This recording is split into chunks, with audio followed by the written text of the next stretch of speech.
मुंबईने आतापर्यंत समुद्राच्या लाटा बघितल्या आहेत. आता 16 मार्चला धनगरांच्या लाटा बघून घ्या.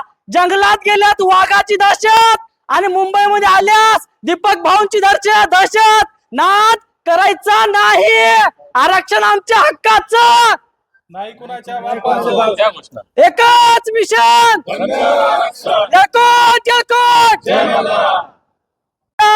पिवळं वादळ येतोय. सावध व्हा सत्ताधाऱ्यांनो. आमचा समाज एक होतोय आणि 16 मार्चला दीपक भाऊ सोबत मुंबईच्या दिशेने येतोय. अरे कोण म्हणलं देत नाही?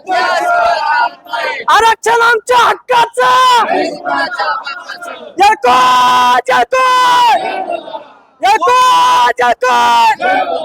तुम भी खुले आंखों से देखो, हम भी आएंगे लाखों से.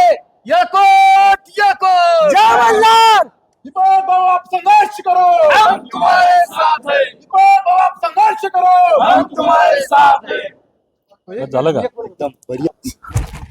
अरे दीपक भाऊच्या भावांनो, मुंबईच्या आझाद मैदानावर सगळे तर गट सोडून एकत्र या आणि आरक्षण धनगर समाजाच्या काळात मिळून द्या. नुसतं म्हणू नका भाऊ दीपक भाऊनं सुपारी ह्याची घेतली त्याची घेतली. अरे मीच म्हणतो भाऊनं सुपारी नाही, सुपारीचा पोत घेतलंय. पण कुणाचं? धनगर समाजाच्या लेकरा बाळाच्या एक आरक्षण मिळून देण्याचं.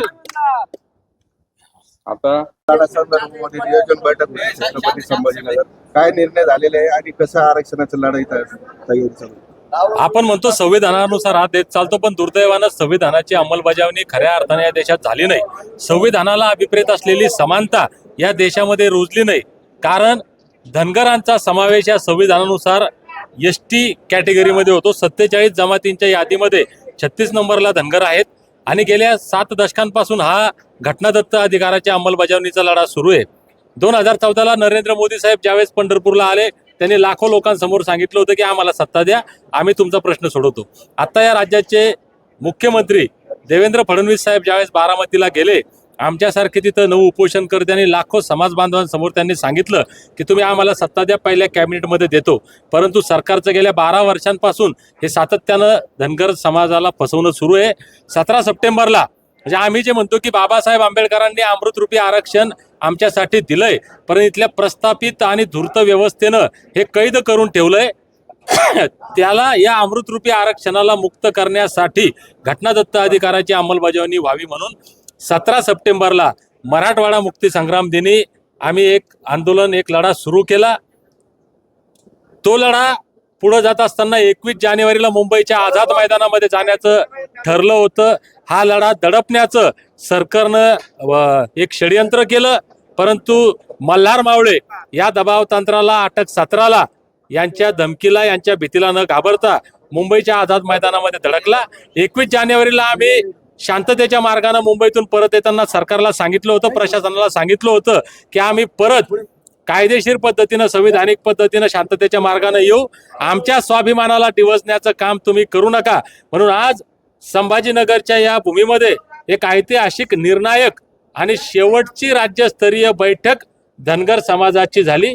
या बैठकीसाठी समाजाचे ज्येष्ठ नेते ज्यांनी 3 वेळा विधिमंडळाचं प्रतिनिधित्व करत समाजाच्या आरक्षणाचा प्रश्न लढला, असे आनंदकुमार पाटील साहेबांपासून प्रत्येक जिल्ह्यातील खूप सारे महत्वाचे बांधव या ठिकाणी आलेले होते. आणि आज एक निर्णय झाला की 16 मार्च रोजी होळकरशाहीचे संस्थापक, अटकेपार झेंडे फडकावणारे सुभेदार मल्हारराव होळकर यांची जयंती आहे. आणि मल्हारराव होळकरांची जयंती धनगर मुंबईत साजरी करणार. मुंबईच्या आझाद मैदानामध्ये धनगर या घटनादत्त अधिकाराच्या अंमलबजावणीचा प्रश्न घेऊन जाणार. कारण अधिवेशन सध्या चालू आहे, सर्व आमदार मुंबईमध्ये आहेत, सर्व सरकार मुंबईमध्ये आहे. म्हणून 16 मार्च रोजी मल्हार मावळे, आमच्या अहिल्यामाईंच्या लेकी, आम्ही ताकदीनं मुंबईमध्ये जाऊ. आमच्या ST आरक्षणाची अंमलबजावणी होत नाही तोपर्यंत आम्ही मुंबई सोडणार नाही. आता तुम्ही साहेब बोलताना सांगितलं सरकारने फसवलेलं आहे, काय नेमकं फसवणूक झालेली आहे? सरकारच्या वतीनं देवेंद्र फडणवीस राज्याचे मुख्यमंत्री आणि देशाचे पंतप्रधान नरेंद्र मोदी यांनी लाखो समाज बांधवांसमोर सांगितलं होतं की आम्ही सत्तेत आलो तर तुमचा प्रश्न सोडवतो. फडणवीस साहेबांनी सांगितलं होतं की पहिल्या कॅबिनेटमध्ये सोडवतो, हे लेखी दिलं होतं. आज धनगरांमुळं या देशात, या राज्यात भाजप सत्तेमध्ये आलं. नरेंद्र मोदी साहेब पंतप्रधान झाले, पण त्यांनी दिलेला शब्द पाळला नाही. देवेंद्र फडणवीस साहेब मुख्यमंत्री झाले, त्यांनीही धनगरांना शब्द दिलेला पाळला नाही. म्हणून ते गेल्या 12 वर्षांपासून धनगरांची सातत्यानं फसवणूक करत आहे. ही भावना आता धनगरांची झालेली आहे आणि ही भावना जर कायम राहिली तर येणाऱ्या काळात ज्या धनगरांनी यांना सत्तेत बसवलं, हेच धनगर यांना सत्तेतून दूर करतील. म्हणून तुम्हाला जर सत्ता टिकवायची असेल तर तुम्ही धनगरांना दिलेला शब्द पाळा, हे सांगण्यासाठी आम्ही मुंबईमध्ये जाणार. म्हणजे सध्या जी परिस्थिती आज महाराष्ट्रामध्ये सर्व समाज आरक्षण संदर्भात लढाया लढत आहे, पण तुमच्या समाजाच्या लोकांवर अनेक कार्यकर्त्यावर गुन्हे दाखल आहे, जेलमध्ये गेले. आता यांच्याकडून काय अपेक्षा आहे तुम्हाला सरकारकडून? नाही, निश्चितपणे हे एक मुक्ती संग्राम याला आम्ही नाव दिलं. ही आझादीची एक प्रकारे लढाई आहे आणि क्रांती हे बलिदान मागत असते. आमच्या कित्येक बांधवांना बलिदान द्यावं लागलं. हजारो बांधवांवर, माझ्यासह या सर्वांवर कितीतरी गुन्हे दाखल आहेत आणि निश्चितपणे उद्या आम्हाला जेलमध्ये जाण्याचं काम पडलं, आम्हाला फासावर जरी लटकावलं सरकारनं, तरी आम्ही समाजाच्या प्रश्नाप्रती कसल्याही प्रकारची तडजोड करणार नाही. सरकारला याच्यामध्ये माफी देणार नाही. आंदोलनाची काय दिशा असणार? आंदोलन 15 तारखेला सकाळी 10 वाजता जालन्यातून जिथून आंदोलन सुरू झालं होतं त्या राष्ट्रमाता अहिल्यादेवी होळकर यांच्या नियोजित स्मारकाच्या जागेवरून मल्हार मावळे आमच्या अहिल्यामाईंच्या लेकी 15 तारखेला सकाळी 10 वाजता मुंबईच्या दिशेनं निघू. 15 तारखेला मुंबईच्या वेशीवर मुक्कामाला थांबू आणि 16 तारखेला सकाळी 10 वाजता संविधानिक मार्गानं, शांततेच्या मार्गानं, ज्या संविधानानं आम्हाला अधिकार दिलाय आंदोलन करण्याचा, त्या अधिकाराच्या अंतर्गत आम्ही मुंबईच्या आझाद मैदानावर सकाळी 10 वाजता बसू.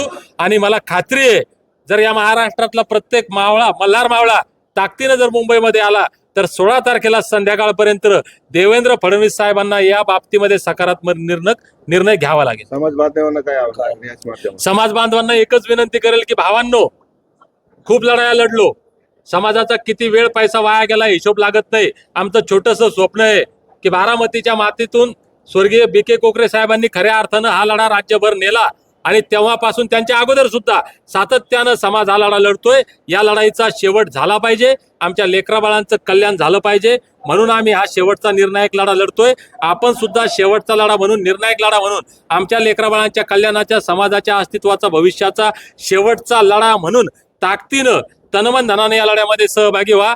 15 तारखेला महाराष्ट्रातल्या प्रत्येक मल्हार मावळ्यानं मिळेल त्या वाहनानं, मिळेल त्या साधनानं जालन्यामध्ये या. जे बांधव जालन्याला 15 तारखेला सकाळी 10 पर्यंत पोहोचणार नाही, त्यांनी मिळेल त्या साधनानं, मिळेल त्या वाहनानं 16 तारखेला सकाळी 10 वाजेपर्यंत मुंबईत पोहोचा. धनगर समाजाची लढाई तरी जोर धरलेला आहे.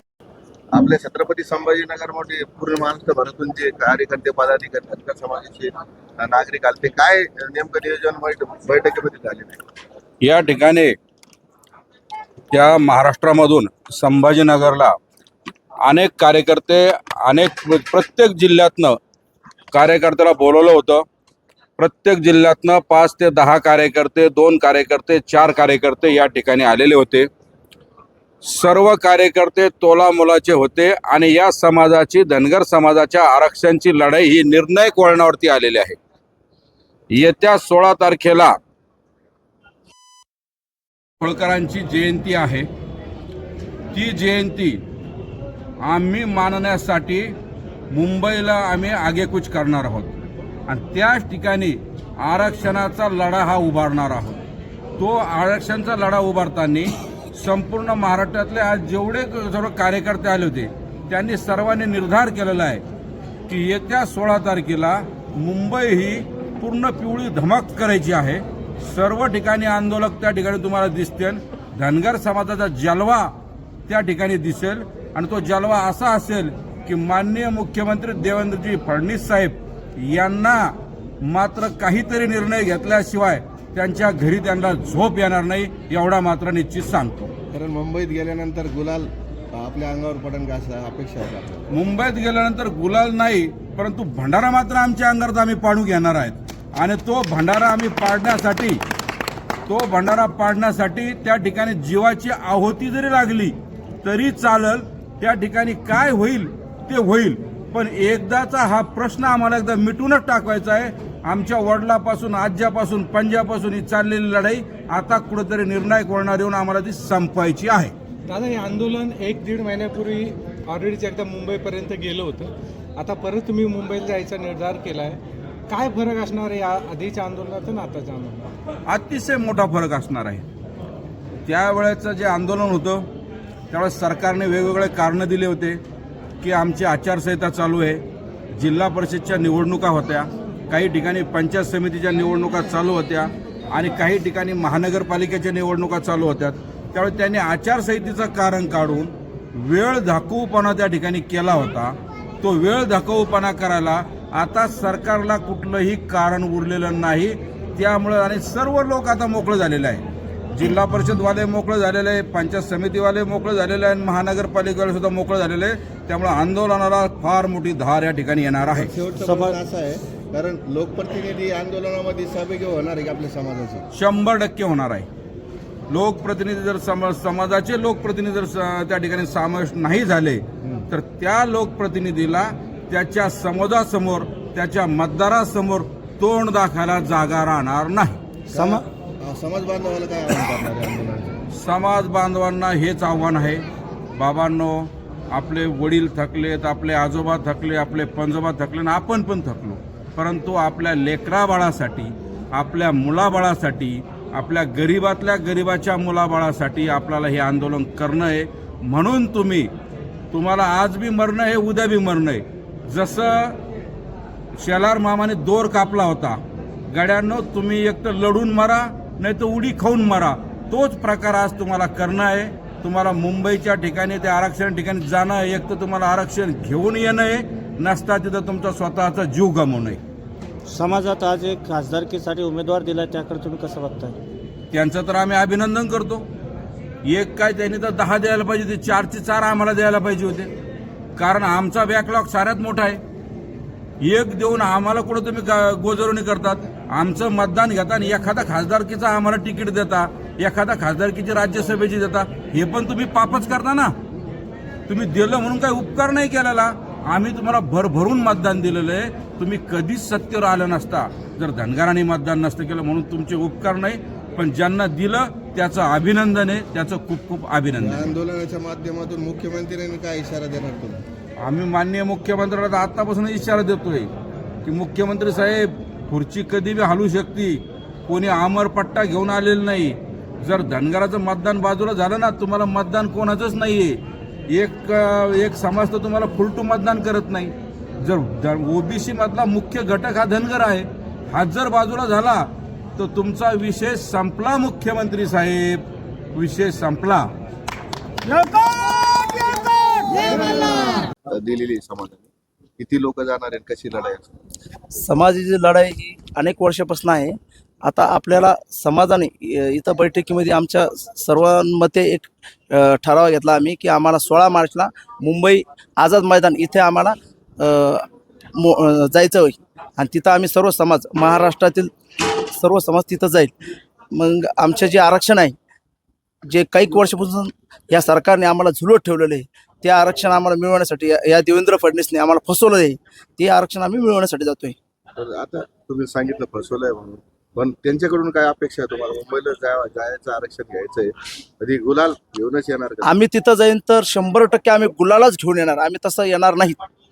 तर समाज बांधवांना काय आवाहन करण्यास? आम्ही समाज बांधवांना हीच विनंती करणार आहे की आपली ही शेवटची लढाई आहे. महाराष्ट्रातून सर्व कानाकोपऱ्यातून पूर्ण भारतभर मधल्या धनगर समाजाने तिथं यावा, हे मी त्यांना आवाहन करतोय. आपलं नाव? दिलीप रिठे.